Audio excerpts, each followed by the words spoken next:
Papá, no te metas en mi vida, ya no soy un niño. Esas fueron las palabras exactas que Ernesto escuchó esa mañana mientras su hijo cerraba la puerta de golpe. Eran las 7:12 del jueves 16 de marzo del año pasado, y esas palabras todavía le zumbaban en la cabeza como un eco que no se iba ni con café ni con silencio. Don Ernesto Ramírez, de 58 años, ex camionero de rutas largas de Guadalajara, llevaba semanas sintiendo que algo no andaba bien con su hijo Luis, de 16 años. No dormía bien, se levantaba tarde y llegaba con olor raro, y cada vez hablaba menos. Desde hacía meses Ernesto sentía ese nudo en el estómago, el que solo un padre siente cuando algo anda mal con su muchacho, y esa mañana decidió hacer algo que nunca pensó que haría: seguirlo en secreto para asegurarse de que estaba a salvo.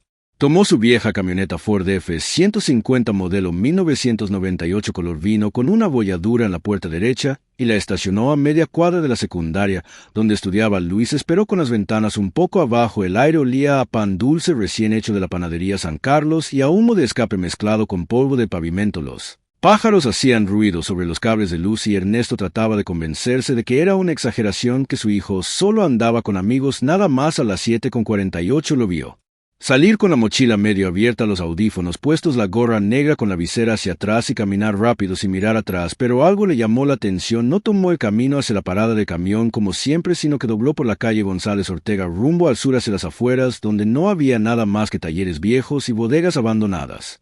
El corazón de Ernesto empezó a latirle más fuerte. Se preguntaba dónde iba Luis a esa hora y con quién lo iba a recoger, porque justo cuando sacó el celular para grabar por si acaso, un coche negro con vidrios polarizados se detuvo junto a su hijo. Bajó el vidrio y Ernesto vio la cara de quien lo manejaba, y en ese instante todo dentro de él se congeló. No podía creer lo que estaba viendo, porque quien recogió a su hijo no era ningún amigo, ni familiar, ni vecino. Era un hombre que él conocía demasiado bien y que había jurado no volver a ver en su vida. Ese hombre era Sergio Duarte, ex compañero suyo de carretera, un tipo con quien había trabajado hace 15 años, cuando todavía manejaban tráileres cargados con mercancía para el norte, un tipo peligroso que había acabado preso por contrabando y que juró vengarse de Ernesto porque una vez lo había denunciado después de un accidente en la autopista de Tepic. Todo eso se le vino a la cabeza en segundos y lo único que pudo pensar fue: mi hijo está en peligro. Ernesto respiró hondo y encendió la camioneta con las manos temblando. Siguió al coche negro manteniendo la distancia.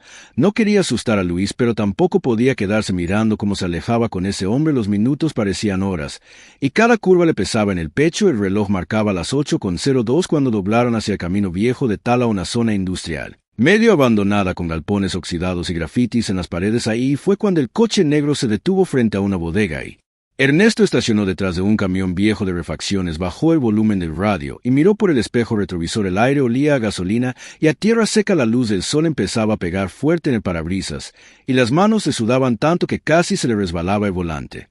Desde ahí vio cómo Sergio bajaba del coche y saludaba a su hijo con una palmada en el hombro como si fueran viejos amigos. Luego le abrió la puerta trasera y le mostró algo que Ernesto no alcanzó a ver, pero sí vio la cara de Luis cambiar de expresión. De repente parecía nervioso, confundido, y luego subió al coche sin decir nada. Fue en ese momento cuando Ernesto sintió una punzada en el corazón. No sabía si debía salir corriendo o esperar, pero lo que vio a continuación lo dejó helado, porque detrás de Sergio bajaron dos tipos más con chaquetas negras y tatuajes en los brazos, y uno de ellos traía una mochila igualita a la de su hijo, solo que llena de billetes desordenados. Ernesto tragó saliva y murmuró apenas: «Dios mío, ¿qué está pasando?». Recordó todas las noches en las que se había partido el lomo trabajando 12 horas diarias, manejando de noche para que su hijo tuviera una vida mejor, para que no le faltara nada, para que nunca conociera la oscuridad de la carretera ni los peligros del camino. Y ahora ahí estaba su muchacho, subiendo un coche con un hombre que representaba todo lo que él había querido mantener. Lejos de su familia, el sudor le corría por la frente.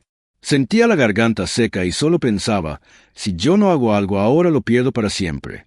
Eran las 8:10 cuando decidió bajar de la camioneta y caminar hacia la bodega. Cada paso que daba sentía que el corazón se le iba a salir del pecho. La tierra crujía bajo sus botas y el sol quemaba el aire. El sonido lejano de un tren pasaba por las vías al fondo y el viento traía el olor de aceite quemado y metal oxidado. Ernesto no sabía si estaba actuando con coraje o con miedo, pero algo dentro de él se había encendido y no pensaba detenerse hasta saber qué demonios estaba pasando.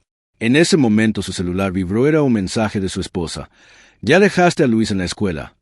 Y Ernesto sintió un nudo en la garganta, no podía responderle, no todavía, no hasta saber con quién demonios estaba su hijo, y porque ese hombre del pasado había vuelto de la nada después de tantos años. Mientras seguía avanzando escuchó risas desde adentro de la bodega, risas masculinas pesadas de esas que uno reconoce como amenaza, y justo cuando estaba a unos metros de la puerta escuchó la voz de su hijo decir algo que lo hizo detenerse en seco. Sí, señor, yo puedo hacerlo, no hay problema. Esa frase le partió el alma en dos.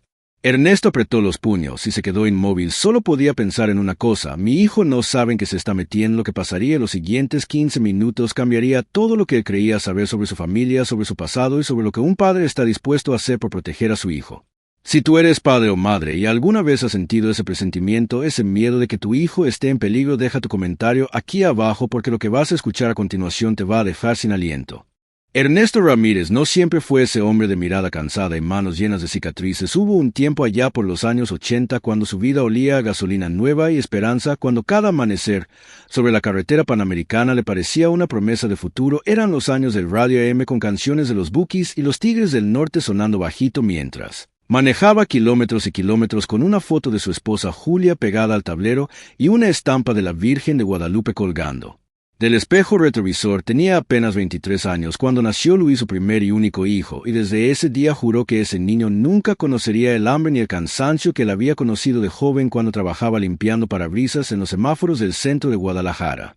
A los 36 años Ernesto ya había comprado su propia casa en la colonia Santa Teresa, una casita sencilla con fachada color durazno y rejas verdes que él mismo soldó los fines de semana. Cada ladrillo de esa casa estaba pagado con horas de sueño perdidas en la carretera de Mazatlán a Monterrey, con noches de lluvia en la autopista cuando los limpiaparabrisas apenas alcanzaban para ver y el frío le calaba hasta los huesos. Trabajó más de 20 años para la empresa Transportes del Sol, cobrando por viaje y ahorrando peso por peso en una libreta azul con su nombre escrito en tinta roja. En esa libreta llevaba anotado todo hasta el último peso que mandaba a casa: 1,200 aquí, 800 allá, y un total de 143,500 pesos ahorrados en 15 años solo para pagarle a Luis la mejor escuela que pudiera conseguir.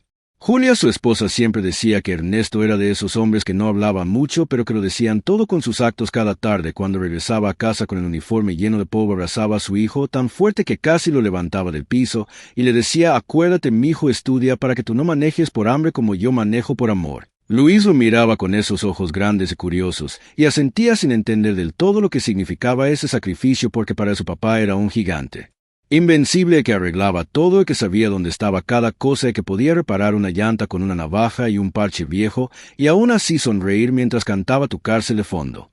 Pero los años pasaron y ese niño curioso se fue alejando poco a poco. Primero fueron los videojuegos, luego el celular y después las malas compañías. Ernesto lo notaba, lo sentía en el aire, en esas cenas silenciosas donde antes había risas y bromas. Julia le decía: déjalo crecer, Ernesto, no lo presiones tanto. Pero él no podía evitarlo, porque cada vez que veía las noticias sobre jóvenes perdidos o metidos en cosas malas sentía un escalofrío que no lo dejaba dormir y se decía a sí mismo: mi hijo no va a ser uno de esos. Por eso trabajaba más horas, por eso ahorraba más, por eso aceptaba turnos dobles para pagarle clases de inglés y uniformes nuevos cuando apenas tenía para sus medicinas de la presión. En 2015, cuando cumplió 48 años, tuvo que dejar de manejar por un problema en la vista. El médico del IMSS le dijo que tenía una lesión en la retina derecha y que si no descansaba podía perder la visión por completo. Ernesto no dijo nada frente a Julia, pero esa noche lloró solo en el patio, viendo el tanque de gas vacío y la ropa colgada bajo la luna. Sabía que sin la carretera no era el mismo hombre, así que se reinventó. Empezó a reparar autos viejos en su cochera con las herramientas que había juntado en 20 años de trabajo. Cada día desde las 6 de la mañana ya estaba ahí con las manos negras de grasa y la radio sonando bajito con la mano peluda. Otoño esquinca de fondo hasta que el sol se iba detrás de los techos oxidados. Luis tenía entonces 11 años y todavía corría a mostrarle las calificaciones de la escuela, pero algo cambió cuando entró a la preparatoria. Empezó a hablar menos, a encerrarse más en su cuarto y a salir con amigos que Ernesto no conocía bien. Uno de ellos, un tal El Tavo, que decía tener una moto y siempre lo pasaba a buscar tocando el claxon 3 veces rápido. Ernesto nunca confió en ese tipo y una noche lo siguió discretamente solo para ver a su hijo subirse sin casco y perderse en la oscuridad de la colonia. Esa noche no pudo dormir ni un minuto porque algo le decía que el camino que su hijo estaba tomando no era el correcto. Pasaron los años y la distancia creció. Julia intentaba mediar entre los dos, pero los choques eran inevitables. Una noche, mientras cenaban sopa de fideos, Ernesto le dijo: Luis, no me gusta que llegues tan tarde, no sé con quién andas. Y el muchacho respondió sin levantar la vista: No te metas, viejo, tú no sabes nada de la vida. Esa frase le dolió más que cualquier golpe que hubiera recibido en su vida de camionero porque venía de la boca de su hijo, del mismo que había cargado en brazos cuando se enfermó a los 3 años, del mismo que había llevado en su primer día de escuela con el uniforme planchado y los zapatos lustrados. Esa fue la primera grieta real entre ellos, y desde entonces Ernesto empezó a sentirse como un invitado en su propia casa. Pasaba las noches viendo el reloj y las sombras moverse en la pared, esperando escuchar las llaves de la puerta girar para saber que su hijo estaba a salvo. Julia lo consolaba diciendo: va a madurar, ya verás. Pero él sabía que algo en el mundo de su hijo estaba cambiando y que no tenía idea de cómo alcanzarlo.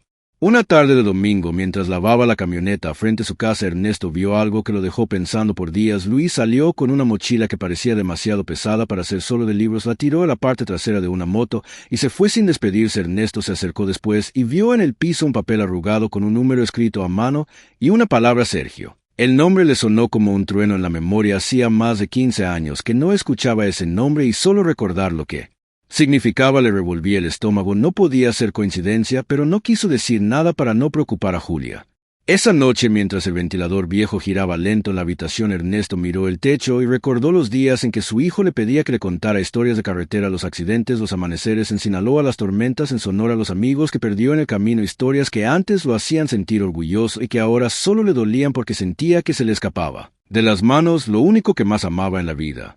Y fue precisamente ese miedo, esa mezcla de amor y desesperación, la que lo llevó a tomar la decisión de seguirlo aquella mañana de marzo, porque cuando un padre siente que algo anda mal no hay reloj ni cansancio, ni miedo que lo detenga. Ernesto no sabía que al hacerlo abriría una puerta que lo llevaría directo al pasado que tanto había querido enterrar. Espérate tantito, porque lo que viene a continuación no solo te va a dejar con la boca abierta, sino que te va a hacer pensar en todo lo que uno es capaz de hacer por proteger a su sangre, y si tú tienes hijos entenderás lo que Ernesto estaba sintiendo en ese momento, así que no te vayas, porque lo que pasa después es simplemente increíble.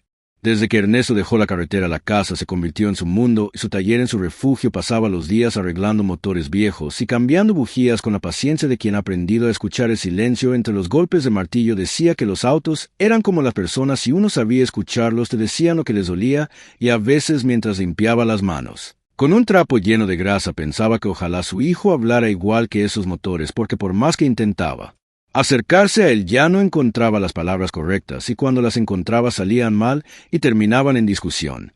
Julia trabajaba medio turno en una tienda de abarrotes y entre los dos apenas alcanzaban para lo justo, pero Ernesto nunca dejó de ahorrar. Tenía un sobre escondido en la parte de arriba del ropero con 26,700 pesos guardados para cuando Luis quisiera entrar a la universidad. Su sueño era verlo graduarse de ingeniero mecánico para que siguiera sus pasos, pero con estudios, porque él siempre decía que los libros eran el mejor motor del mundo, y aunque el dinero no sobraba tampoco faltaba, porque se levantaba todos los días antes de las 6, se preparaba un café de olla con pan duro y salía al taller con la radio vieja que todavía agarraba estaciones de AM y se ponía a trabajar hasta que el sol se escondía detrás del cerro. Luis ya casi no salía con él al taller. Antes le gustaba aprender a usar la llave inglesa o a cambiar un filtro, pero últimamente decía que eso era trabajo de pobres, y esas palabras le dolían a Ernesto más que cualquier insulto, porque él había trabajado toda su vida para que su hijo nunca sintiera vergüenza de lo que eran una familia sencilla pero honesta, sin lujos pero con dignidad. Aún así trataba de entenderlo, porque sabía que los tiempos cambiaban y que los jóvenes vivían rápido, que todo era pantalla, brillo y ruido. Una tarde, mientras Ernesto contaba las monedas para pagar la luz, Luis le pidió dinero para un curso de computación en un centro del centro histórico. Decía que costaba 2,500 pesos y que si lo pagaban en efectivo le hacían descuento. Ernesto, sin pensarlo, abrió su sobre de ahorros y le dio 3 billetes de 500 con la esperanza de que ese curso fuera una oportunidad para su hijo de salir adelante. Nunca supo que ese dinero no era para ningún curso, sino para pagar una deuda que su hijo había hecho con un amigo del barrio que le vendía tenis de imitación y relojes falsos. A los pocos días empezaron a llegar llamadas raras al teléfono de la casa, números desconocidos que colgaban cuando Julia contestaba, y mensajes a horas extrañas en el celular de Luis con nombres que Ernesto no reconocía. Una noche alcanzó a leer uno que decía: mañana te paso por el parque, no te rajes. Y el corazón se le fue al suelo. Quiso preguntarle de frente, pero se contuvo porque Julia le dijo: no seas tan duro, déjalo aprender solo. Y Ernesto obedeció, aunque en el fondo sabía que algo se estaba descomponiendo dentro de su casa.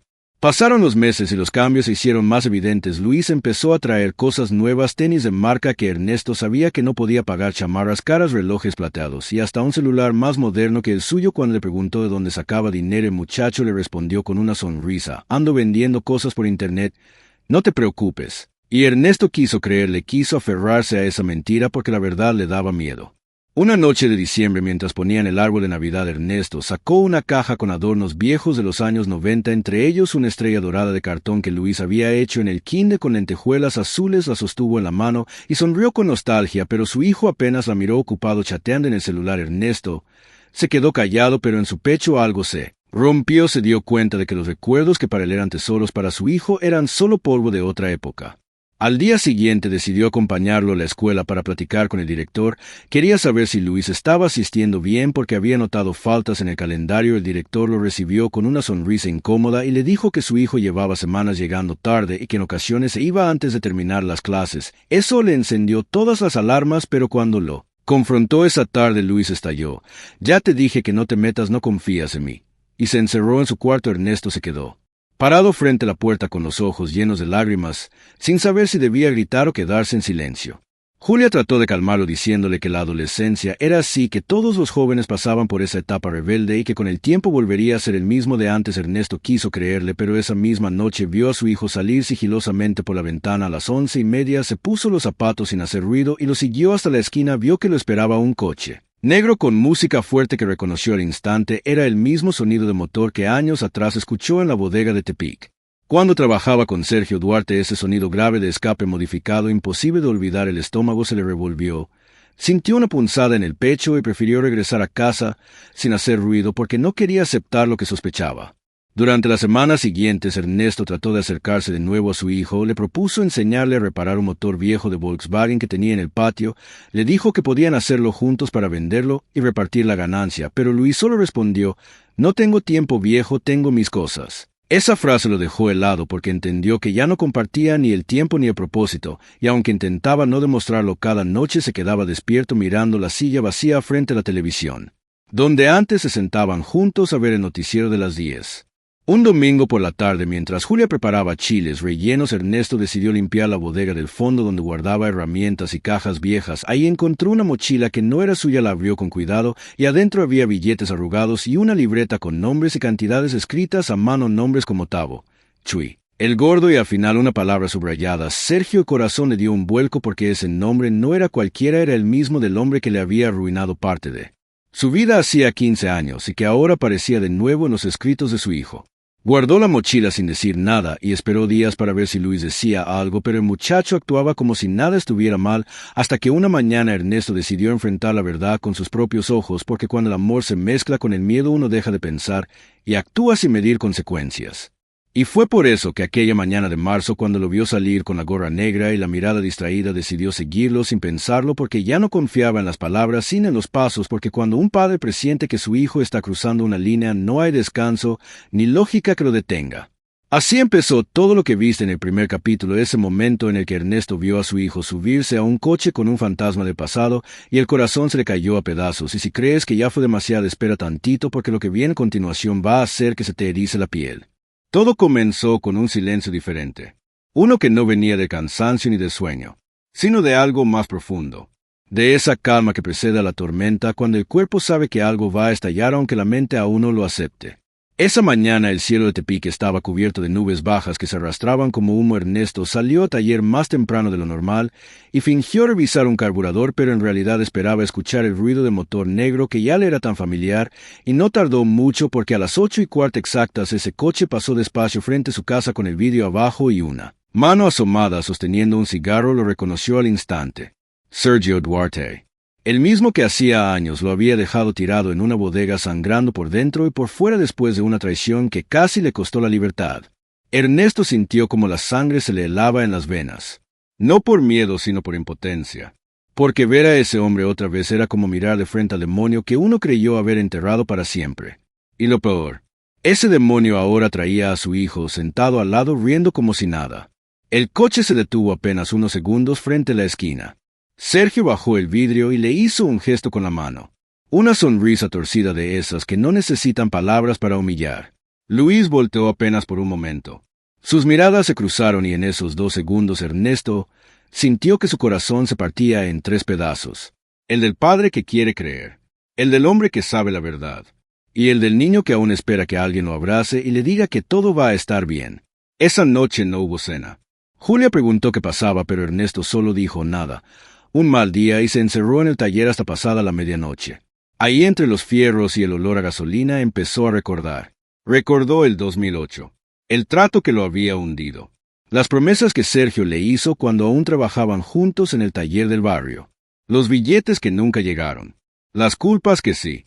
Recordó cómo ese hombre lo dejó con deudas, con su reputación por los suelos, y con la vergüenza de ser señalado como ladrón por algo que no hizo. Y ahora, años después, ese mismo rostro aparecía al lado de su hijo como una maldición repetida. Los días siguientes fueron un infierno. Luis llegaba cada vez más tarde y con excusas más absurdas. Que estaba estudiando con amigos, que había conseguido un trabajo temporal, que no quería que su papá se preocupara. Ernesto lo miraba a los ojos y veía el reflejo del miedo disfrazado de soberbia, pero se mordía la lengua porque no quería perderlo por completo, y porque Julia le rogaba que no le empujara más. Si lo acorrala se va a ir del todo, le decía. Y él se quedaba quieto, tragando el orgullo, sintiéndose inútil, hasta que una tarde de viernes todo explotó. Fue en la plaza del pueblo. Luis bajó de una camioneta negra con música a todo volumen. Ernesto estaba justo enfrente, saliendo de comprar refacciones. Y lo vio. Lo vio abrazar a Sergio Duarte como si fueran padre e hijo, como si los años de sufrimiento y cicatrices nunca hubieran existido. La gente del mercado volteó, y algunos susurraron entre dientes porque todos conocían la historia vieja. Todos sabían quién era Sergio, y lo que le había hecho a Ernesto. Sergio alzó la voz para que todos escucharan. Mira nomás, el viejo mecánico, todavía con las manos llenas de grasa. No cambies, Ernesto. Y soltó una carcajada que resonó entre los puestos de fruta. Luis sonrió nervioso sin entender del todo. Pero el golpe ya estaba dado. Porque a veces las peores heridas no son las que se ven, sino las que se abren frente a testigos. Ernesto no respondió. Solo lo miró con esos ojos que ya no lloran porque se vaciaron hace tiempo. Y se fue caminando despacio con el alma hecha trizas. Esa tarde no habló con nadie, ni con Julia ni con su hijo. Solo se encerró en el taller y prendió un cigarro después de años de no fumar. Y el humo le supo a derrota. Los días siguientes la humillación creció como una sombra. Sergio comenzó a aparecer más seguido por el barrio. Algunos decían que tenía nuevos negocios. Otros que controlaba la zona desde el anonimato. Pero Ernesto sabía que no era casualidad, que lo hacía a propósito, para restregarle en la cara que seguía teniendo poder, para demostrarle que ahora tenía lo que él más amaba en el mundo. Una noche Ernesto lo esperó fuera del bar del centro. Sabía que Sergio salía siempre a la misma hora. Quería hablarle, o al menos verlo a los ojos. Cuando el hombre salió, rodeado de 2 guardaespaldas, Ernesto dio un paso al frente. Sergio lo vio y sonrió. Esa sonrisa vieja que huele a amenaza. Te dije que no te metieras en mis asuntos, viejo, pero no entiendes. Todo lo que toca se pudre. Hasta tu hijo lo entendió antes que tú. Ernesto apretó los puños. Quería golpearlo, gritarle, romperle la cara, pero algo lo detuvo. Una voz dentro que le dijo, no caigas otra vez, no como antes. Así que solo lo miró en silencio. Y eso fue lo que más molestó a Sergio, porque el silencio de un hombre herido pesa más que 1000 insultos. Cuando regresó a casa, Julia lo estaba esperando en la puerta, con los ojos rojos de tanto llorar. Luis no había llegado. Eran casi las 3 de la mañana. Y ahí, en ese umbral, Ernesto supo que lo peor todavía no había pasado, porque cuando un padre empieza a perder la esperanza, ya no hay noche que traiga descanso. Y lo que ocurrió al día siguiente, rompió algo que ya no se podía reparar. Esa madrugada Ernesto no durmió. Se quedó sentado en la silla del taller mirando el reloj viejo colgado en la pared. Cada tic-tac era una punzada. Las 3, las 3:30, las 4. Luis no volvía, y el silencio de la casa pesaba como una lápida. Julia estaba en la habitación, llorando en silencio. No quiso decir nada porque sabía que no había palabras suficientes para tapar el miedo. Solo murmuró entre sollozos, no le hagas daño. Ernesto, es nuestro hijo. Y él respondió con un hilo de voz, no quiero hacerle daño. Julia, solo quiero saber por qué. A las 5:15 se escuchó el motor de un coche acercándose. Ernesto salió sin pensar. Luis bajó tambaleando, con la ropa arrugada y la mirada perdida. Detrás, el coche negro de Sergio esperó apenas unos segundos y luego se fue, sin despedirse, sin mirar atrás. El muchacho intentó entrar directo al cuarto, pero Ernesto lo detuvo. Le puso la mano en el hombro y le preguntó, «¿Qué haces con ese hombre?» Luis no respondió. Apretó los labios, bajó la cabeza y murmuró, «No entiendes, viejo, él me ayuda». Ernesto lo miró con una mezcla de rabia y tristeza. «¿Ayudarte? ¿Ese maldito? Ese hombre me robó la vida. Me dejó sin trabajo, sin nombre, y ahora viene por ti. ¿No ves lo que hace?» Luis lo empujó. «Tú nunca entendiste nada, papá. Él confía en mí. Mira Opportunity. Tú solo me juzgas. Siempre me juzgas». Y esa palabra, siempre, fue como un disparo, porque Ernesto recordó cada sacrificio, cada noche sin cenar para pagarle los libros, cada domingo que fingió estar bien para que su hijo no lo viera roto. Y ahora ese siempre se lo borraba todo. Julia corrió entre ellos tratando de detenerlos.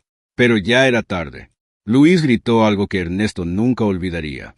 «Prefiero ser como el que terminar como tú, arreglando chatarra». El golpe no fue físico, pero dolió como si lo hubiera sido. Ernesto sintió que todo el aire del mundo se le fue de golpe. Dio un paso atrás, y solo alcanzó a decir, «Entonces ve y aprende lo que es realmente perderlo todo». Luis salió dando un portazo, y Ernesto se quedó quieto, mirando el piso, escuchando como el eco de ese portazo rebotaba en las paredes del taller, como si el sonido no quisiera irse. Esa mañana no amaneció, porque cuando un padre se queda solo, ni el sol se atreve a salir. Pasaron 3 días. 3 días y noticias de Luis. Julia no comía. Ernesto fingía estar ocupado, pero por dentro se estaba desmoronando. Hasta que un jueves al mediodía un vecino tocó la puerta. Traía en la mano una hoja arrugada. Un volante, con la foto de un coche negro chocado en la curva del kilómetro 37. 3 heridos. Un desaparecido. Ernesto no sintió miedo. Sintió vacío. Salió corriendo sin hablar.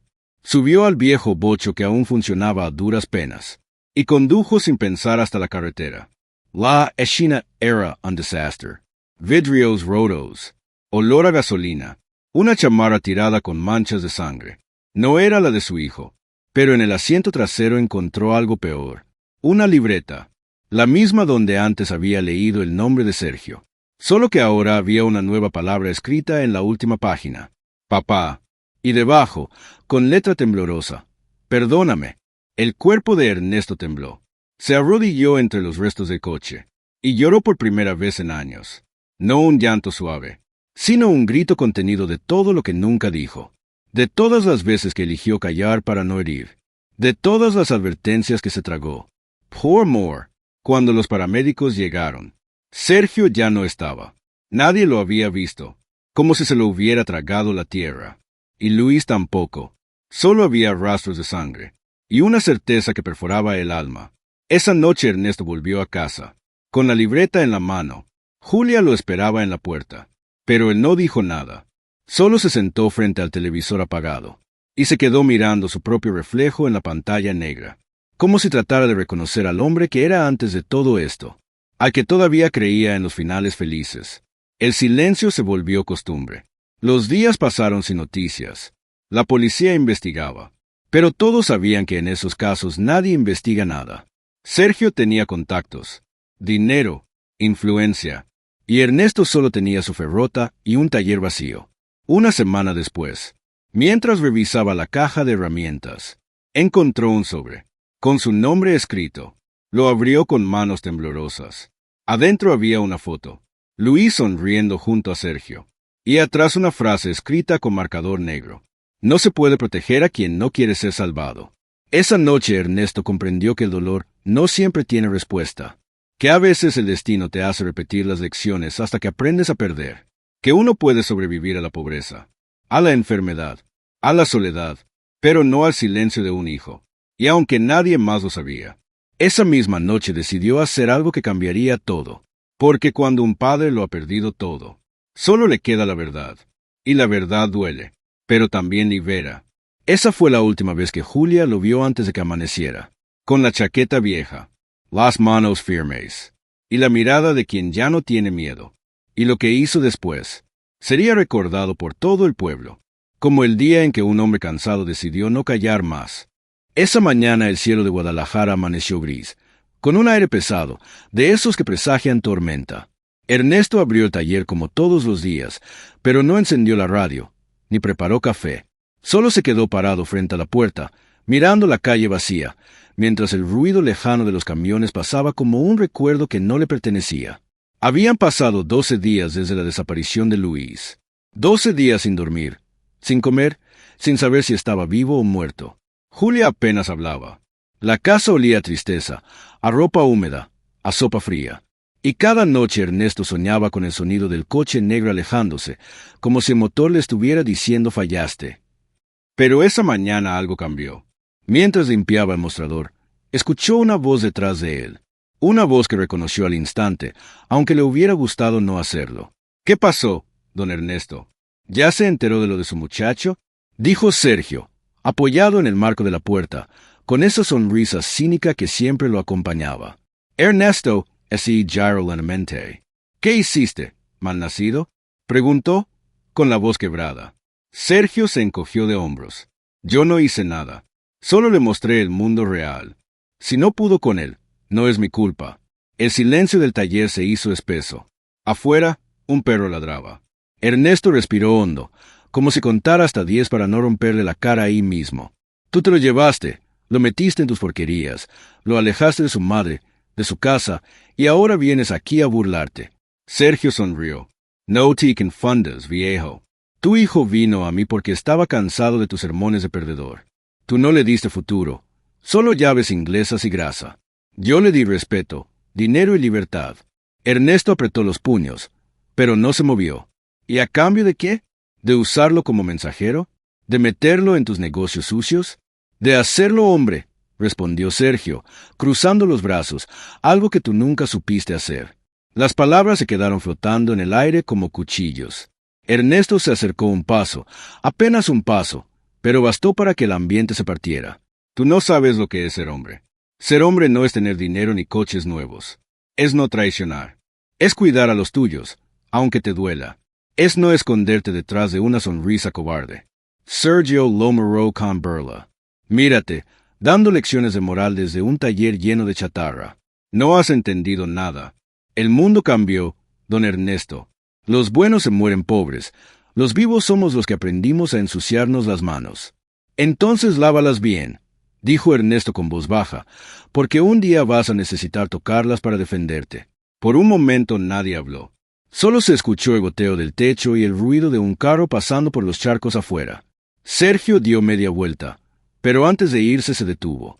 Ah, casi lo olvido, dijo con tono burlón. Luis me dejó algo para ti. Sacó una foto de Blood del bolsillo. Era la misma imagen que Ernesto había encontrado en el sobre, pero ahora, en el reverso, había una mancha de sangre seca. Le dije que no escribiera nada, pero ya ves, los hijos siempre hacen tonterías por culpa del ejemplo. Ernesto sintió que la sangre le hervía. Dio un paso más y le arrebató la foto. Vete antes de que pierda el control, dijo con un hilo de voz. Sergio se rió. Eso quisiera ver, respondió mientras alejaba lentamente, aunque a esta edad dudo que te quede fuerza para algo más que llorar. Cuando se fue, Ernesto se desplomó sobre una silla. Se quedó mirando la foto hasta que sus lágrimas cayeron sobre ella. La mancha se expandió, borrando parte de la imagen. Fue ahí cuando decidió que ya no podía esperar más. Esa noche, sin decir nada a Julia, fue al antiguo taller de su amigo Mauro, un policía retirado. Necesito saber todo lo que tenga sobre Sergio Núñez, le dijo directo. Mauro lo miró sorprendido. Ernesto, ese tipo no es cualquiera. Tiene conexiones, plata, abogados, gente que le cubre. No te metas con él. No me estoy metiendo con él, Mauro. Estoy buscando a mi hijo. Mauro suspiró. Déjame ver qué puedo hacer. Pero prométeme algo. Si descubres algo grande, no actúes solo. Ernesto no respondió. Solo le estrechó la mano y se fue. 3 días después, Mauro lo llamó. Encontré algo. Taken vin venir solo. Esa noche se reunieron en una cafetería cerca de la Central Vieja. Mauro puso sobre la mesa una carpeta. Aquí están los registros. Sergio fue detenido hace años por tráfico, pero salió libre. Y mira esto. Un vehículo registrado a su nombre fue reportado en el kilómetro 37 la noche del accidente. Ernesto se quedó mudo. ¿Entonces sí iba con él? Sí, respondió Mauro, pero lo raro es que alguien borró los registros del hospital. El cuerpo de copiloto nunca fue identificado oficialmente. Ernesto cerró la carpeta lentamente. Entonces todavía hay una posibilidad. Mauro Lomaro Sirios. Ernesto, si te metes más, ya no hay vuelta atrás. Esta gente no perdona. Yo tampoco, dijo Ernesto, y se levantó. Esa noche, mientras caminaba por las calles mojadas de la ciudad, recordó la primera vez que llevó a Luis a la escuela. Tenía 6 años, llevaba una mochila azul con dinosaurios y una sonrisa de oreja a oreja. Ernesto lo miró alejarse y sintió orgullo. Ahora, décadas después, lo veía alejarse de nuevo, pero hacia la oscuridad. Miró el cielo y murmuró: «No sé cómo, hijo, pero te voy a encontrar, aunque tenga que ensuciarme las manos», como él dijo. Y así empezó la parte más peligrosa de la historia. El Ernesto tranquilo, paciente y amable, había quedado atrás. El hombre que ahora caminaba por las calles no tenía miedo ni vergüenza, solo un propósito. Y en el fondo, algo dentro de él despertaba, algo que ni Sergio ni nadie conocía. El poder de un padre cuando ya no tiene nada que perder. La lluvia cayó toda la noche. En el techo del taller, el golpeteo constante parecía una cuenta regresiva. Ernesto no dormía. Sentía que algo iba a pasar, aunque no sabía qué. En la mesa tenía la carpeta que Mauro le había dado, la foto manchada de sangre y la libreta de Luis. 3 objetos, 3 heridas abiertas. A las 6 de la mañana, sonó el teléfono del taller. Nadie llama a esa hora si no es una mala noticia. Ernesto levantó el auricular, el corazón latiéndole como si se le fuera a salir del pecho. «Bueno», una voz ronca respondió. «Si quieres volver a ver a tu hijo, ven solo al motel El Camino, carretera a Tepatitlán. Tienes 1 hora». La línea se cortó. Ernesto se quedó quieto unos segundos, sin entender si era real o una trampa. Pero cuando se trataba de Luis, no había espacio para dudar. Se puso la chamarra, metió la libreta en el bolsillo y salió bajo la lluvia sin avisar a Julia. El motel estaba al borde de la carretera, un lugar viejo con luces de neón parpadeantes, rodeado de camiones estacionados y charcos que reflejaban los colores rojos del cartel. El aire olía a humedad, gasolina y desesperanza. Cuando entró, un hombre con gorra le hizo una seña. Habitación 7. Ernesto caminó lento. Cada paso se sentía pesado, como si el suelo lo quisiera detener. Tocó la puerta. Nadie respondió. Empujó. Adentro, la habitación estaba a oscuras, solo una lámpara tenue encendida sobre la mesa. Y ahí estaba Sergio, sentado, con un cigarro entre los dedos y una sonrisa podrida. «Llegaste justo a tiempo», dijo. «Me gusta la puntualidad en los hombres desesperados». Ernesto Diao en paso dentro. «¿Dónde está mi hijo?» Sergio se levantó, caminó despacio hacia él. «Relegate viejo. Está bien, por ahora». Ernesto sintió un temblor recorrerle el cuerpo. «No juegues conmigo, Sergio». «No juego», respondió él, tirando el cigarro al suelo. «Solo negocio». De la esquina salió un tipo joven con una cámara en la mano. «Grábalo», ordenó Sergio. Ernesto frunció el ceño. «¿Qué es esto?» «Una pequeña lección. Quiero que el mundo vea como un padre ruega. Como un hombre de principios se dobla cuando la vida le quita lo que ama». El muchacho apuntó la cámara directo al rostro de Ernesto. «Pide disculpas. Enfrente de la cámara. Dile al mundo que estabas equivocado, que tu hijo era mío, que tú no pudiste cuidarlo. Hazlo, y lo verás». Ernesto lo miró en silencio. Sus ojos estaban rojos, pero no por el llanto, sino por el fuego que empezaba a encenderse adentro. «No voy a darte ese gusto», dijo, con voz baja pero firme. Sergio sonrió. «Entonces será más fácil, porque los que no aprenden por las buenas». De pronto, el tipo de la cámara giró el lente hacia la puerta. 2 hombres más entraron, empapados por la lluvia. Uno de ellos traía una bolsa negra. La arrojó sobre la mesa. Cayó con un golpe seco. Ernesto se acercó. La abrió. Dentro, una chamarra azul, la misma que Luis llevaba el día que desapareció. El corazón se le fue al suelo. El aire se volvió espeso. Sergio se inclinó hacia él y le susurró al oído. «Te lo dije, don Ernesto. El mundo ya no tiene lugar para los hombres buenos». Ernesto se quedó congelado. El tipo de la cámara grababa todo. Los otros reían. Uno incluso dijo, «Grábale la cara, está que se parte». Y fue ahí, en ese instante, cuando algo dentro de Ernesto se rompió. No gritó, no lloró, solo se enderezó. Miró a Sergio directo a los ojos. «¿You terminaste? ¿Qué dijiste? Pregunto si ya terminaste de humillarme. Porque cuando acabes, quiero que me mires bien, para que recuerdes esta cara el día que todo cambie». Sergio soltó una carcajada. «¿Todo cambie? No tienes ni taller, ni dinero, ni hijo. Eres un fantasma, viejo». Ernesto dio un paso más cerca. Tanto, que podía oler el tabaco y el alcohol barato en su aliento.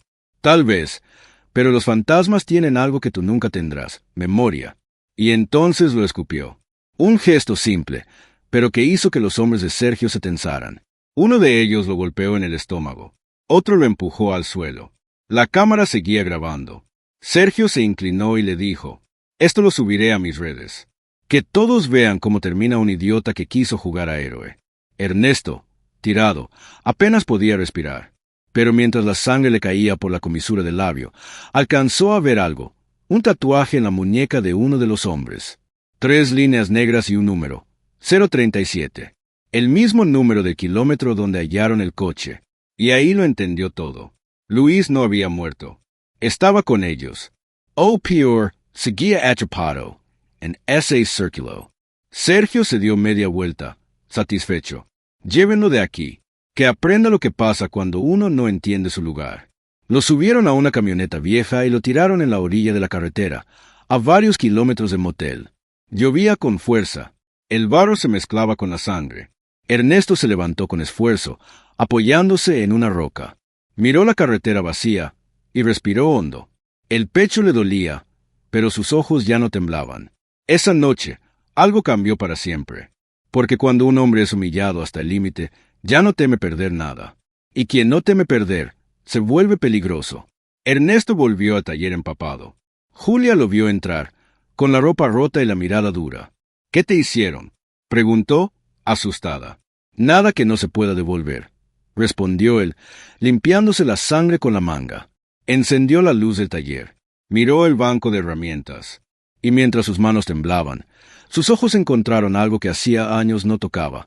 Una caja metálica vieja, oxidada, que decía proyectos pendientes. La abrió. Dentro, un revólver envuelto en trapo y un sobre con documentos antiguos. Ernesto suspiró. «Ya no hay vuelta atrás», murmuró. Y así, en medio de la noche más oscura de su vida, empezó a escribir su propio final. Esa madrugada, el reloj del taller marcaba las 3:33.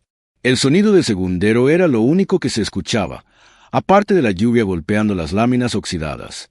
Ernesto estaba sentado frente a la caja metálica abierta. La pistola limpia. Los documentos, extendidos sobre la mesa. El hombre que horas antes había sido humillado, ahora tenía la mirada vacía, pero firme. Respiro hondo. No había rabia en él, solo una calma peligrosa. Una calma que solo conocen los que ya tocaron fondo. Abrió el sobre. Dentro había copias de escrituras, recibos, fotografías viejas. Todo lo que una vez fue suyo antes de que Sergio lo arruinara. Y, entre los papeles, un documento que le había quitado el sueño durante años. Una prueba firmada, con el sello de la empresa donde trabajaba antes del accidente. Una hoja que probaba que Sergio lo había traicionado. Había robado su patente, su diseño, su futuro. Ernesto cerró los ojos. Por fin lo entendía todo. Sergio no solo le quitó el trabajo y el respeto, le robó el alma, y luego, a su propio hijo. Se levantó despacio. Caminó hacia el espejo roto del taller. Se miró.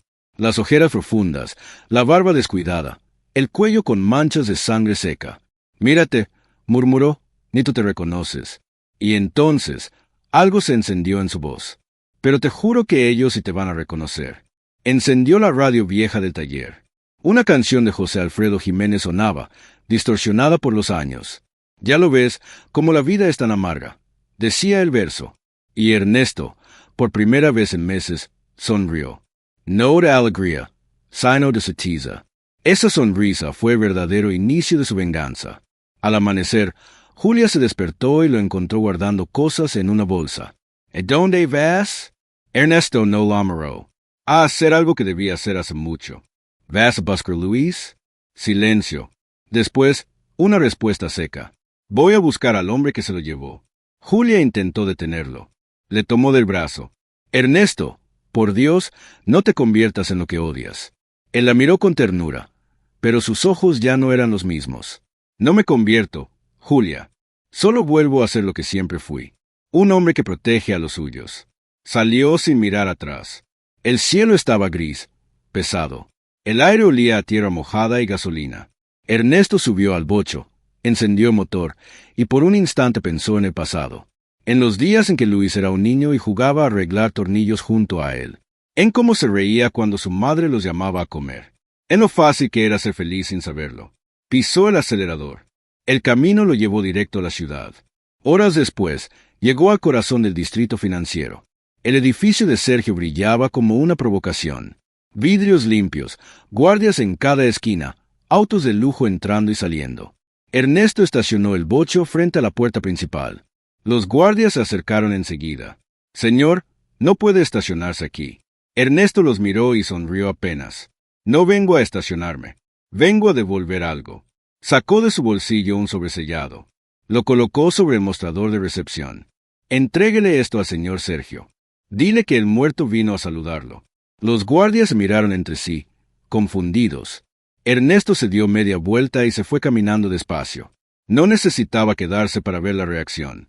Dentro del sobre había una copia de la patente robada. Una fotografía del hijo de Sergio con un mensaje escrito a mano. Los pecados del padre siempre encuentran su camino. Esa misma tarde, Sergio recibió la carta. Su rostro cambió de inmediato. Por primera vez en mucho tiempo, perdió la sonrisa. ¿Quién la trajo? Preguntó al guardia. Un viejo. Dijo que su nombre era Ernesto. Sergio se levantó de la silla, nervioso. Se acercó a la ventana. El bocho ya no estaba. Pero algo en el aire le hizo sentir que el juego había cambiado. Lo que no sabía era que Ernesto no estaba improvisando. Llevaba semanas preparándose, sin que nadie lo supiera. Y lo que venía después sería una tormenta. Esa noche, Ernesto regresó al taller. Encendió la luz y puso sobre la mesa un mapa. En él, había marcadas 3 direcciones con lápiz rojo. 3 lugares donde Sergio guardaba sus secretos. 3 piezas de rompecabezas que, una vez completas, podrían destruirlo. Se sirvió un vaso de tequila.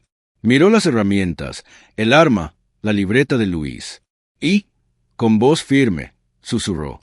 Ahora me vas a escuchar, Sergio. Porque esta vez, el silencio se terminó. La cámara, imaginaria, se aleja lentamente del taller. La luz parpadea. El viento levanta polvo del suelo. Y la voz de Ernesto, grave y serena, se oye como una promesa. Un padre puede perdonar, pero nunca olvida. Esa mañana el sol apenas asomaba sobre los techos de la colonia Las Águilas, en Guadalajara. Ernesto preparó café en su olla de siempre, con el filtro de tela viejo, el que Julia odiaba porque olía a pasado. Pero a él ese olor le daba fuerza. El aroma del café quemado le recordaba los días en que todavía era alguien. Hoy, más que café, estaba preparando valor. Sobre la mesa había una libreta azul. En la portada, con letra firme, escribió: Operación Justicia. Día 1. Debajo, una lista corta. Ver a Luis sin que Sergio lo sepa. Revisar las grabaciones del taller. Lamer Santiago. Guardó la libreta en el bolsillo y se quedó mirando la puerta por unos segundos. Ese era el punto sin retorno. El instante exacto en que un padre deja de rezar y empieza a actuar. Ya basta, Sergio. Susurró. Ya basta de verme como un viejo derrotado. Tomó su chamarra de mezclilla, el sombrero gastado y salió a camino. El sonido del bocho arrancando rompió el silencio de la mañana. El escape soltó humo azul. Parecía el respiro de un animal viejo que vuelve a la casa. Esa misma tarde, Ernesto estacionó el bocho frente al colegio de Luis. Era un colegio caro, de esos con portón eléctrico y guardias uniformados.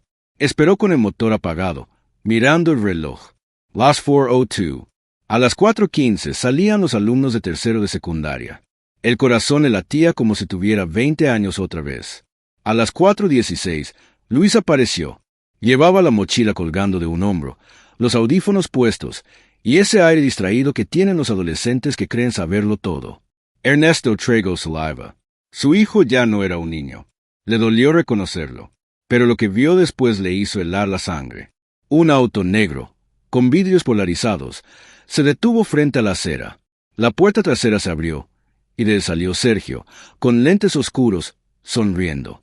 Puso una mano en el hombro del muchacho, como si fuera su propio hijo. Luis sonrió, subió al auto, y se fueron.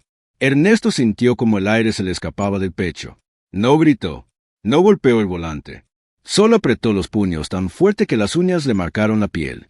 «Te llevas a mi hijo, con mi apellido todavía en su sangre», murmuró, pero no por mucho tiempo. Siguió el auto a distancia. Las calles estaban llenas de tráfico, y el bocho, viejo pero discreto, se mezclaba fácilmente entre los demás. Sergio condujo hasta un club privado al norte de la ciudad. Un lugar elegante, con palmeras, música suave y guardias en la entrada. Ernesto estacionó lejos, bajo la sombra de un árbol. Observó cómo su hijo bajaba del auto. Un mesero lo saludó. Sergio le pasó la mano por el hombro y le dijo algo al oído. Luis se rió. Esa risa le dolió más que cualquier bala. Pero Ernesto no movió un músculo. Solo bajó la mirada, tomó su libreta y anotó. Objetivo confirmado. Día 1. Sergio manipuló a Luis. Al caer la noche, Ernesto volvió al taller. Sacó una caja metálica que guardaba bajo el piso. Dentro, encontró una vieja grabadora, una cámara con cinta y varios casetes etiquetados con fechas. Cada cinta tenía años de historia, reuniones, llamadas, conversaciones. Sergio no sabía que aquel viejo había guardado todo. Encendió la grabadora.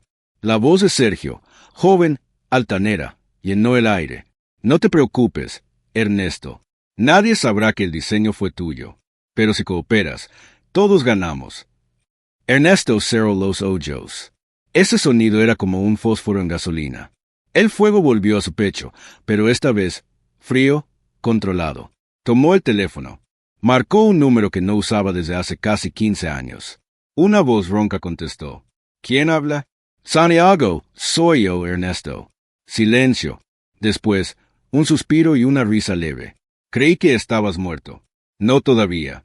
Pero hay alguien que va a desear que sí lo esté. Santiago era un viejo periodista, amigo de los tiempos en que Ernesto diseñaba motores para la industria automotriz. Había caído en desgracia, pero aún tenía contactos. Y, sobre todo, sabía guardar secretos. Necesito que publiques algo, dijo Ernesto, pero no todavía. Primero voy a darte las pruebas. Cuando te diga, las sueltas todas. Quiero que el país entero vea quién es Sergio Varela. ¿El mismo Varela de la constructora?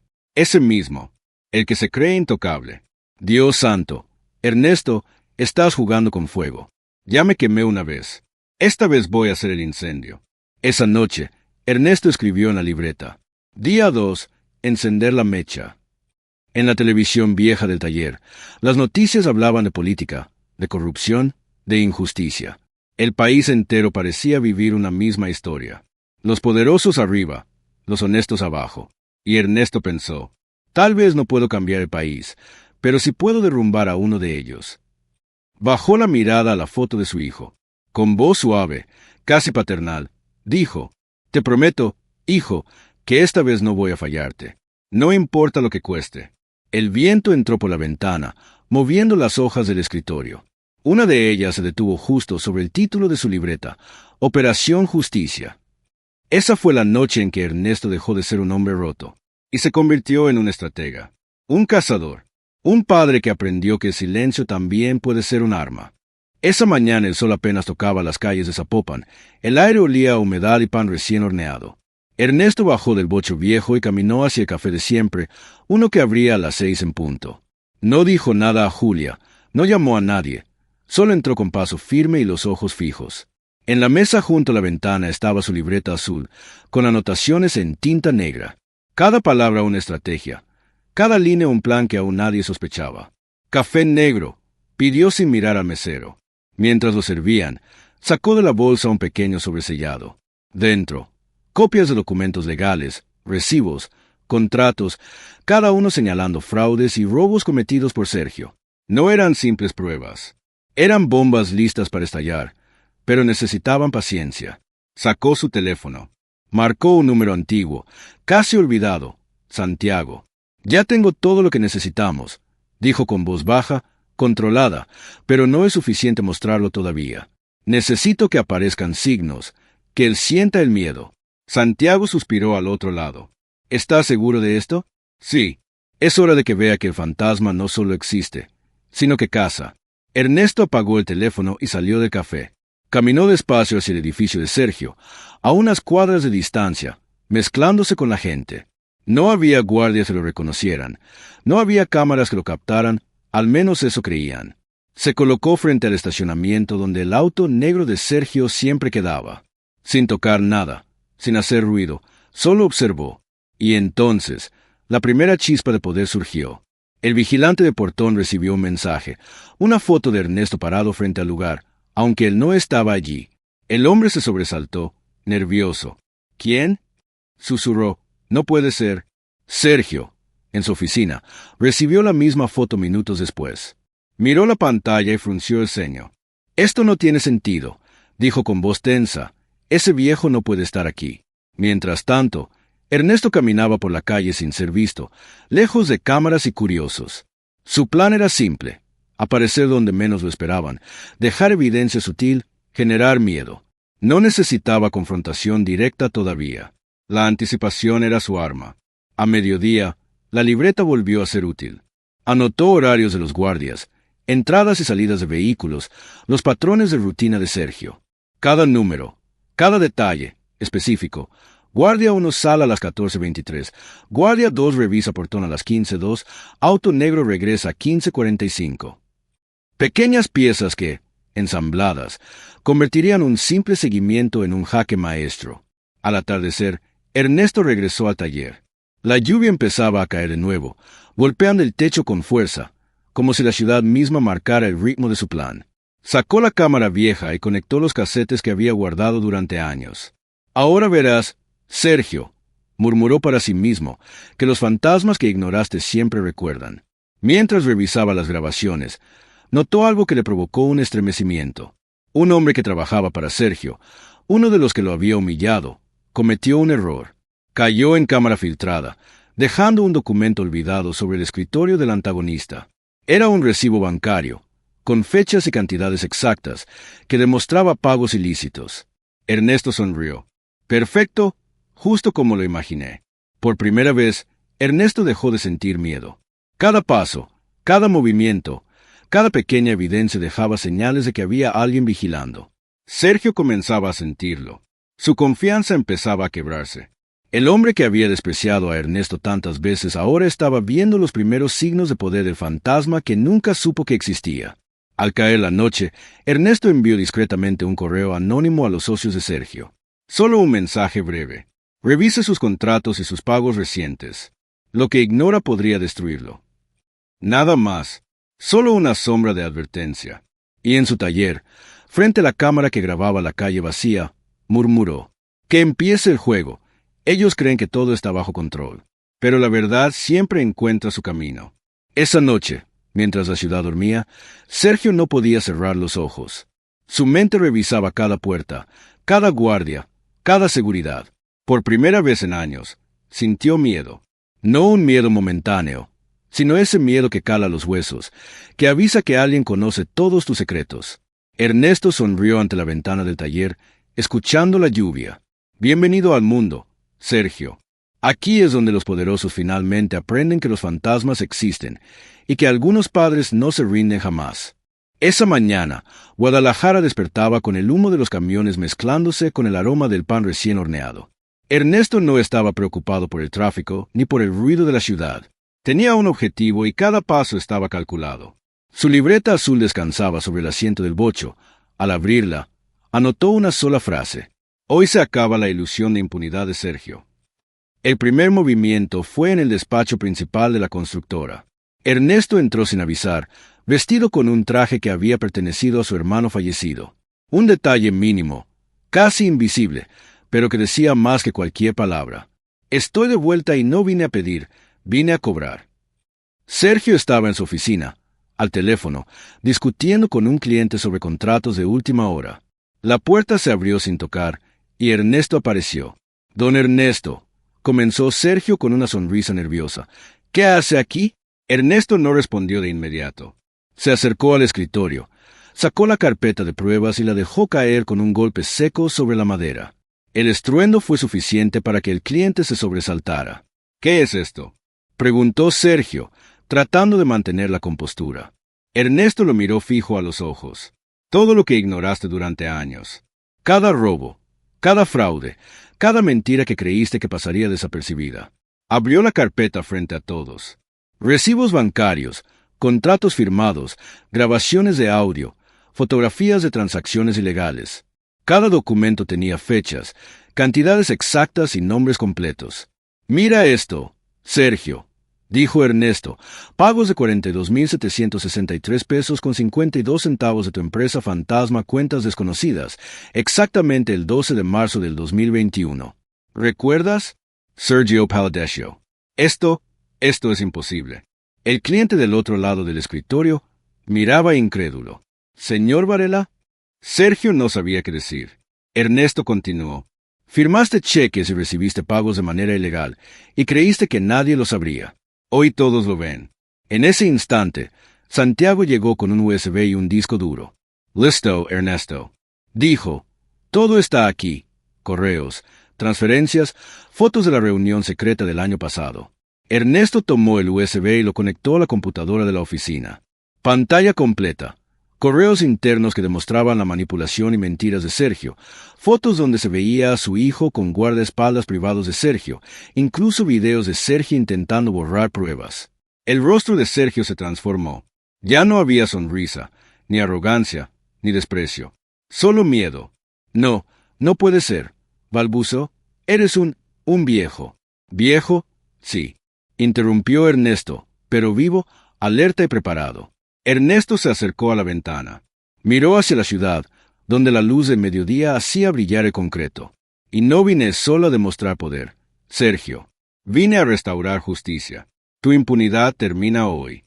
Al mismo tiempo, un grupo de periodistas, previamente contactados por Santiago, comenzó a recibir paquetes con las mismas pruebas. El teléfono de la oficina de Sergio no paraba de sonar.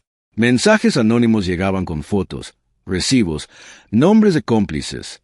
Cada llamada, cada mensaje, un golpe directo al ego del hombre que se creía intocable. Sergio intentó levantar la voz. Esto es falso. Todo es falso». Ernesto lo interrumpió con calma mortal. «No es falso. Todo esto es tu realidad, Sergio. Y lo que más duele es que nadie te va a proteger ahora». El cliente, testigo de todo, finalmente habló. «Señor Varela, esto no se puede ignorar». El teléfono del despacho sonó otra vez.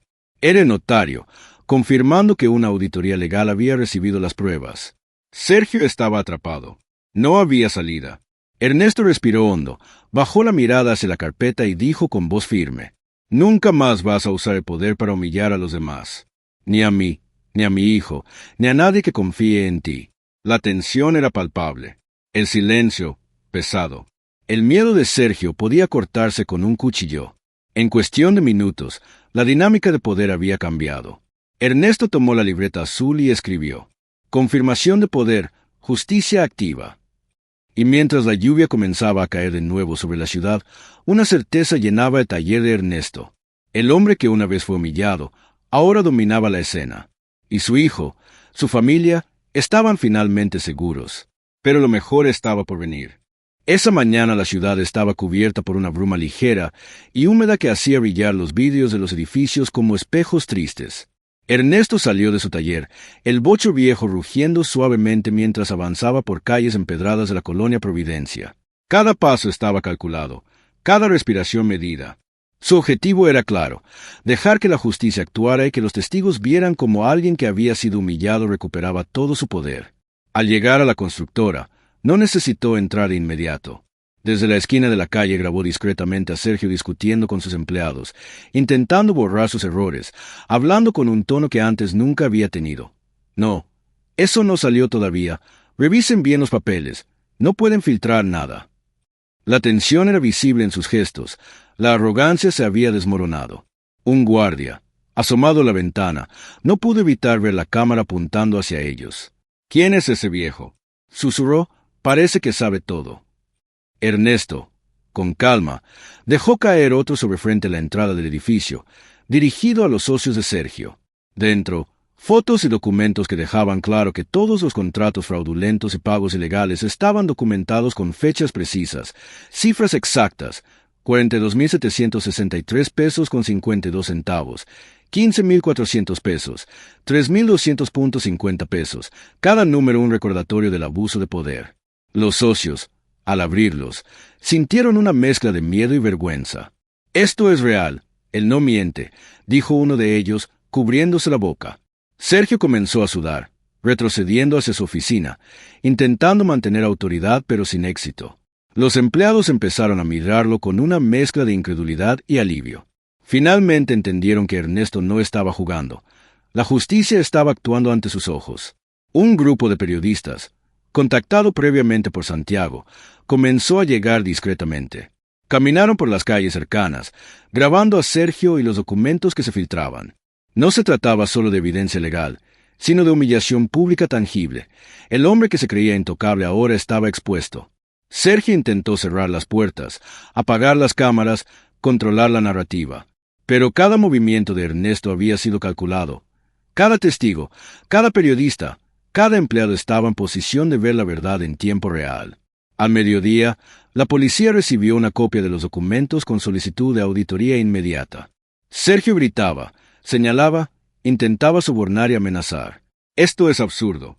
No pueden hacer esto —decía, mientras su rostro se tornaba rojo y pálido por momentos. Los empleados, testigos de tantos abusos, comenzaron a hablar, grabando declaraciones con sus celulares. Durante meses nos hicieron firmar documentos falsos. Todo esto es cierto, decía un asistente, mostrando los correos impresos. Ernesto permanecía fuera del edificio, observando. No necesitaba intervenir directamente. La justicia se desplegaba sola. El efecto era visible.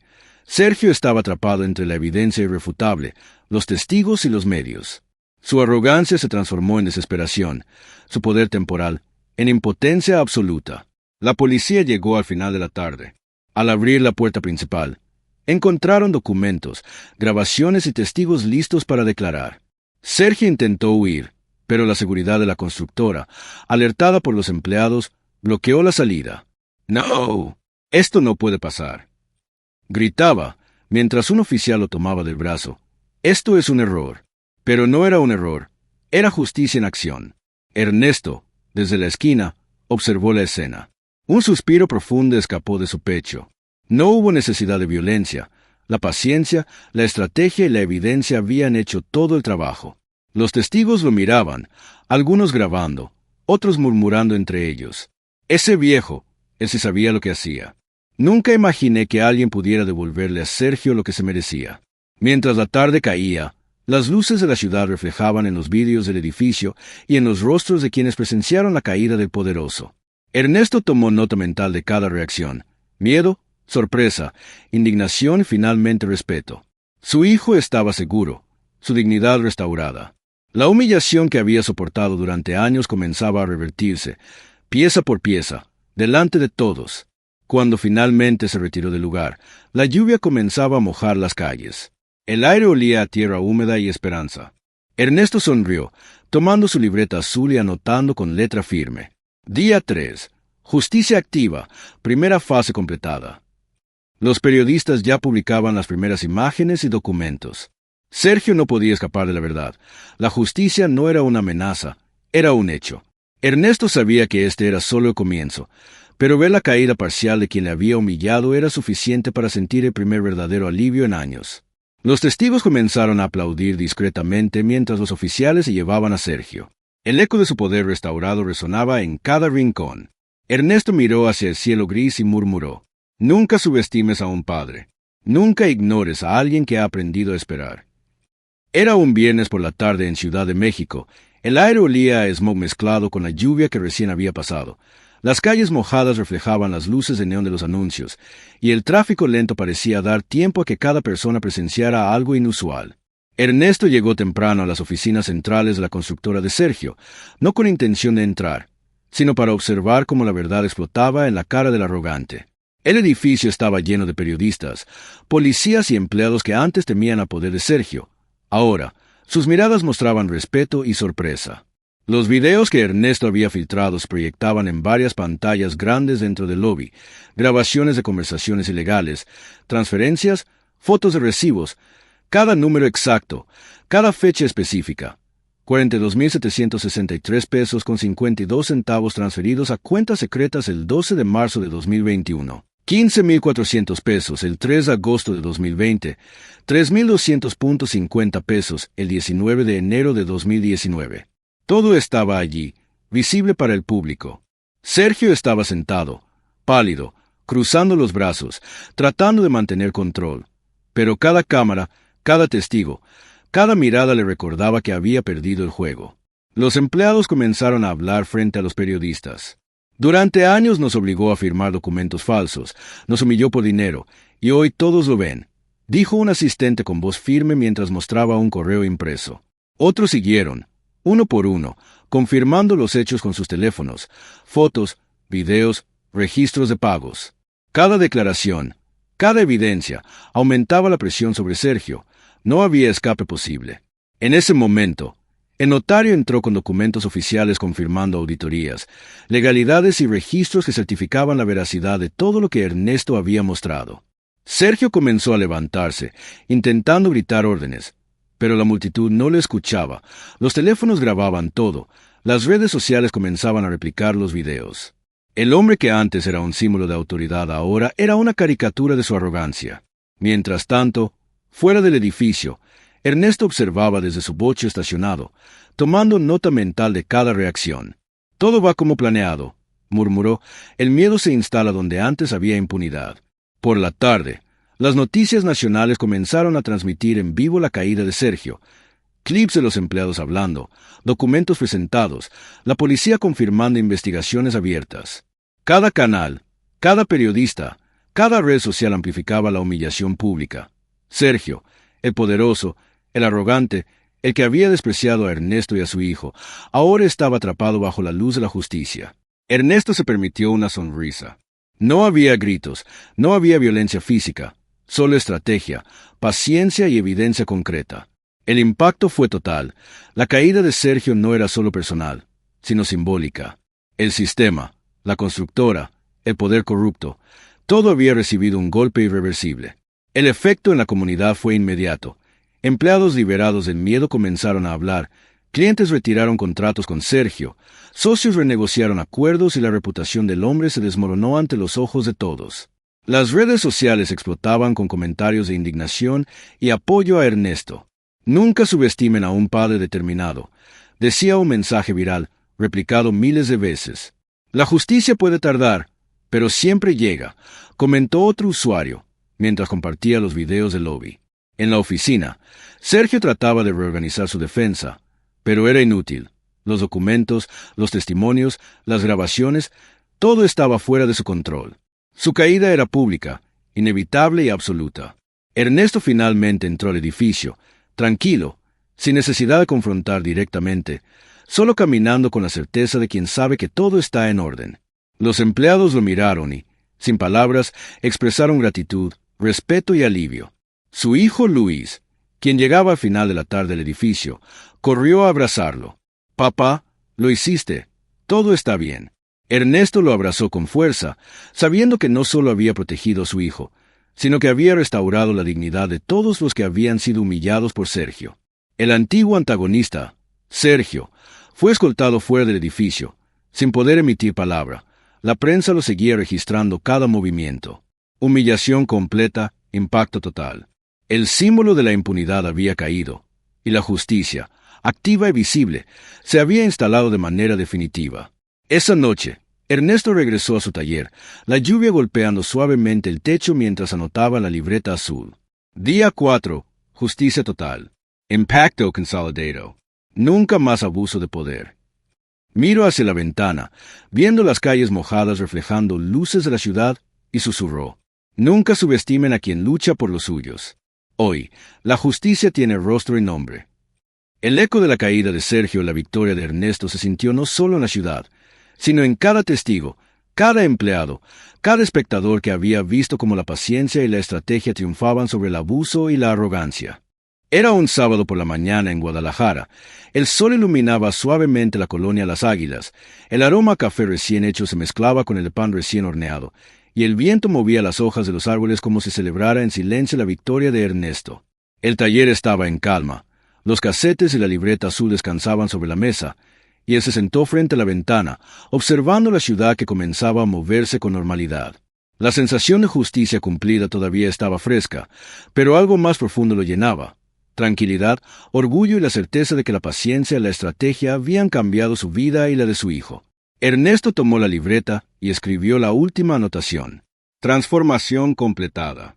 Nunca más miedo, nunca más abuso. Solo respeto y verdad. No era solo un registro, era una declaración de lo que había aprendido durante meses de planificación, estrategia y observación. La verdadera fuerza no está en la violencia, ni en la arrogancia, sino en la claridad, la paciencia y el compromiso con la justicia. Luis entró al taller, con los audífonos colgando del cuello y una sonrisa tímida.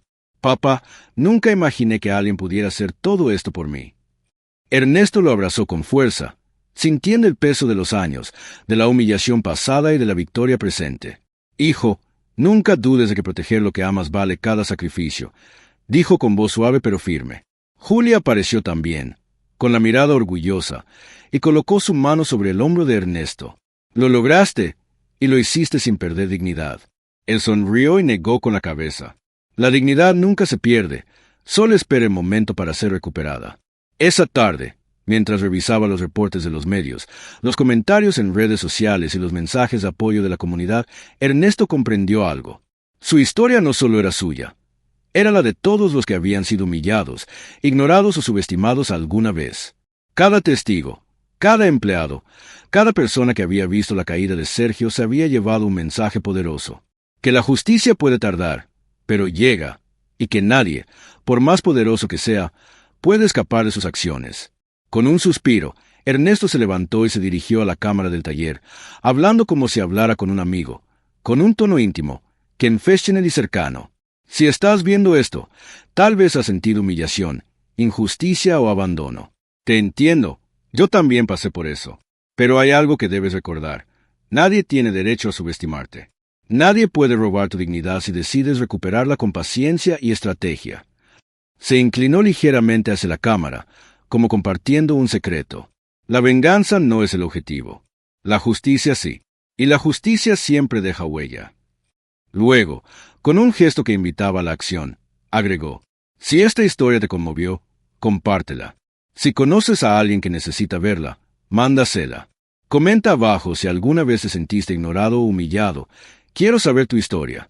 Y si quieres aprender cómo nunca más permitir que alguien abuse de tu confianza o poder, suscríbete y activa el sinino para más historias como esta. Ernesto se recostó, mirando la libreta azul y luego la ventana, donde el sol comenzaba a ponerse, reflejando tonos naranja y violeta sobre la ciudad. Aprendí que la paciencia es más poderosa que la furia, que la estrategia supera la improvisación y que el amor por los tuyos puede mover montañas. Nunca subestimes tu fuerza, ni la de aquellos que amas. La cámara se alejó lentamente mientras Ernesto se levantaba, caminaba hacia la puerta del taller y abría el bocho viejo. Luis lo siguió corriendo, riendo. El sonido de la puerta del taller cerrándose resonó como un cierre simbólico. Un capítulo de humillación había terminado, y otro de dignidad, justicia y transformación empezaba. La pantalla se fundió a negro, y la última frase quedó flotando, fuerte y clara. Nunca subestimes a un padre. Nunca ignores a quien tiene un corazón dispuesto a luchar por los suyos.